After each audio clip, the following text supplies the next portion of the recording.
তো হচ্ছে যে আমি মাগুর মাছ রান্না করব, তেল দিয়ে দিচ্ছি চুলায়।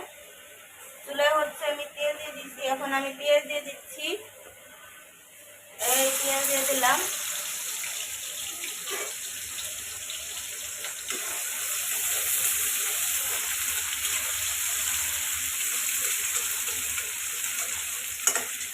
তো হচ্ছে পেঁয়াজটা লাল হবে।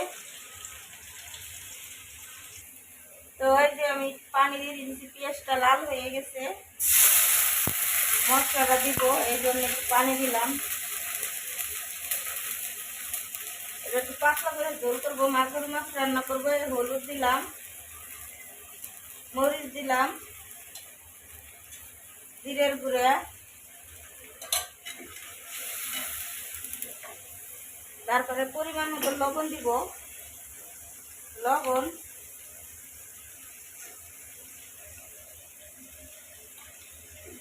লবণ দিয়ে দিলাম। এখন দিব হচ্ছে মশলা।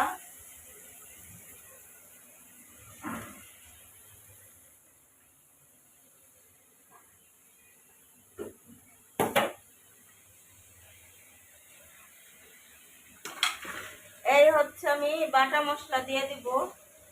বাটা মশলাটা এই যে প্রথমে দিয়ে দিতেছি পেঁয়াজ বাটা, 2 চামচ পেঁয়াজ বাটা দিলাম, একটু রসুন বাটা দিলাম, তারপরে হচ্ছে আদা বাটা দিব।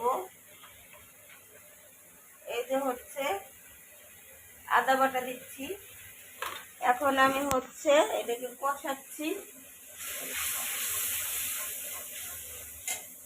শুধু আলু দিব, আলু দিয়ে ঝোল করব। তো এখানে আমি আলু কাটিয়ে নিচ্ছি, আর একটা মাছ রান্না করবো। এই যে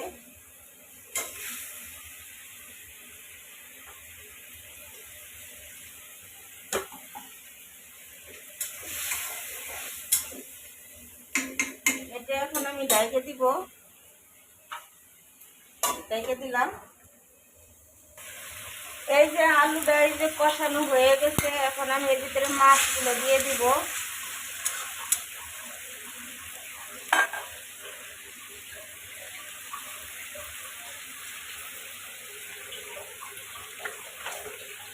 এই যে মাগুর মাছ ভাজে রাখছিলাম, এখন দিয়ে দিলাম আমি।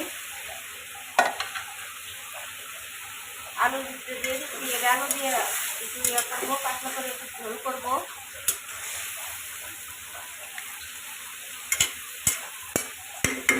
একটু পানি দিয়ে দিব,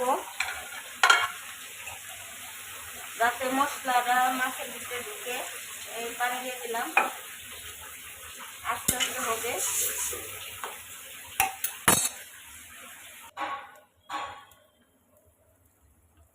এই যে হচ্ছে মাগুর মাছের ঝোল, পাতলা ঝোল, আলু দিয়ে পাতলা ঝোল করলাম। তো হচ্ছে এই পর্যন্ত কি রান্না আজকে। আপনারা আমার চ্যানেলটা সাবস্ক্রাইব করবেন, লাইক দিবেন, শেয়ার করবেন, ভিডিওটি দেখবেন। আর হচ্ছে এই এই যে রান্না হয়ে গেছে, মাগুর মাছের ঝোল, পাতলা ঝোল করছি। আসসালামু আলাইকুম, সবাই ভালো থাকবেন।